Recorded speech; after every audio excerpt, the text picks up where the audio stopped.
This is the Red River in the northern part of Vietnam, and its course is tectonically controlled.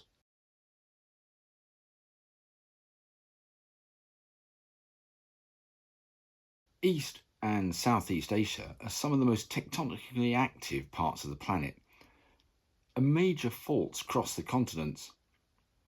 The collision between India and the rest of Asia, which began some 50 million years ago, continues today, manifest by the swarms of earthquakes across much of the Asian mainland. This deformation was interpreted by Paul Tectonic and colleagues in the late 1970s onwards in a series of famous scientific publications, which have influenced interpretations of continental tectonics and mountain building ever since. In one paper that we explored in an earlier film in this series, Tectonic suggested that the Indochina block, in green, had been extruded out by India as it rammed in, and the edge of the block is marked by the major Red River Fault. It's a dramatic feature. Following the Red River upstream from its delta, passing the city of Hanoi,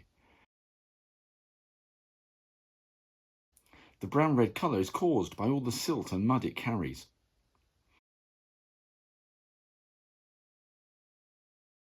The river lies along a fault which carves through the landscape, and as it enters Yunnan province in China, the fault jogs left. This is the Red River Big Bend. This will be important shortly. So how does the Red River Fault, one of the most dramatic tectonic features in Asia, relate to the surrounding tectonic story? And it's not as straightforward as once thought.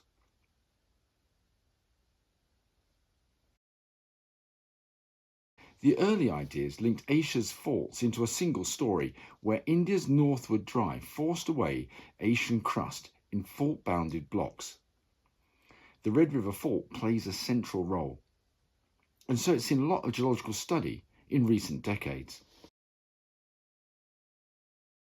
Here's the fault, along with an interpretation put together by Morley and Wang in 2023. For them, the fault starts life as an inherited fundamental weakness in the Asian continent, a so-called suture, which reactivates, allowing deep crust to well up along it and being smeared out towards the Big Bend. In these diagrams, the upwelling deep crust is permitted to reach the surface because the fault moved the rocks across the Big Bend apart, with a sense of movement that we'd call left lateral. For Morley and Wang, this motion finished around 17 million years ago. The upwelling stopped then. But hold on, this is a bit weird. A bend like this on a left lateral fault moves rocks apart, and in other systems elsewhere in the world, when rocks move apart, they don't make mountain ranges like we find along the Big Bend, but actually make sedimentary basins, holes, not hills. So the presence of deep rocks at the surface along the Big Bend just doesn't fit the idea of rocks being pulled apart. It's much more consistent with rocks being pushed together, and that would imply that the Red River Fault moved in the opposite sense. So another way to tackle the problem is to see what's going on today. So let's step back again. India is ramming in, making earthquakes. We can use earthquakes not just to locate active faults, but also to determine the slip directions on them. Geologists represent fault orientation and slip sense for earthquakes as these beach ball shapes. So how do we read the beach balls? So let's imagine looking down on a vertical fault, which makes a straight line on a map, and give it a slip sense. In this case, it's left lateral. Bang! It moves in an earthquake. And in that instant, here, rocks are pushed out, but these ones are pulled in. We have a pattern for these instant movements, which radiate out into the surrounding Earth, ready to be detected by seismometers. Now, for a simple 2D representation, let's imagine a series of seismometers arranged around the fault, and they record the type of motion of the Earth as it arrives. I've colour-coded these up. Orange, the rocks move towards the seismometers. Blue, away. So the volume of rock around an earthquake is essentially divided up into quadrants. These quadrants are coloured up. So by detecting the sense of the first seismic waves to arrive in arrays of seismometers and having a good distribution of seismometers, we can display this information up on a beach ball. So this betrays the sense of slip on the fault. But we need to know the fault direction too. In our hypothetical version, the fault is east-west. But from the beach ball alone, the fault could be east-west or north-south. And they have opposed slip senses. So there's an ambiguity. But this can be resolved if we also know about the fault itself and its orientation. And for shallow faults that breach the Earth's surface, the orientation of a fault is pretty obvious. So let's try this out on an earthquake on the Kunlun fault in northern Tibet. Here's its beach ball, and we know the fault, so this is the slip sense.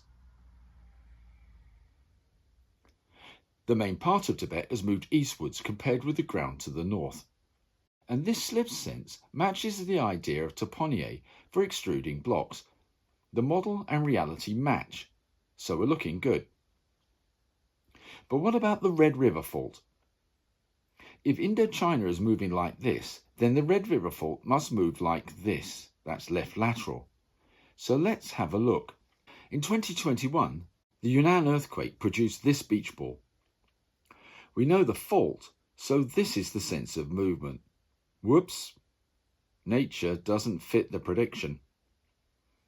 Actually, there are lots of beach balls for earthquakes in this region. The active tectonics is far more complex than the simple extrusion of blocks of relatively rigid crust. Certainly, the Red River fault is now slipping in the opposite direction to that inferred in those early models by tectonic.